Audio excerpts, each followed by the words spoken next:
খাগড়াছড়ির গুইমারায় সহিংসতার ঘটনায় ৫ সদস্যের তদন্ত কমিটি গঠন করেছে জেলা প্রশাসন। মঙ্গলবার দুপুরে গুইমারায় ক্ষতিগ্রস্ত এলাকা পরিদর্শনকালে একথা বলেন জেলা প্রশাসক এবিএম ইফতেখারুল ইসলাম খন্দকার। তিনি আরও বলেন, যারা নিহত ও আহত হয়েছে তাদের পাশে থেকে তাদের পুনর্বাসন করার উদ্যোগ নেওয়া হবে।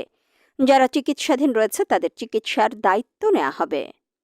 যারা আহত হয়েছেন তাদের চিকিৎসা চলছে, তাদের দ্রুত আরোগ্য লাভ করবেন এই প্রত্যাশা রাখছি এবং তাদের সুচিকিৎসার জন্য আমরা কাজ করছি।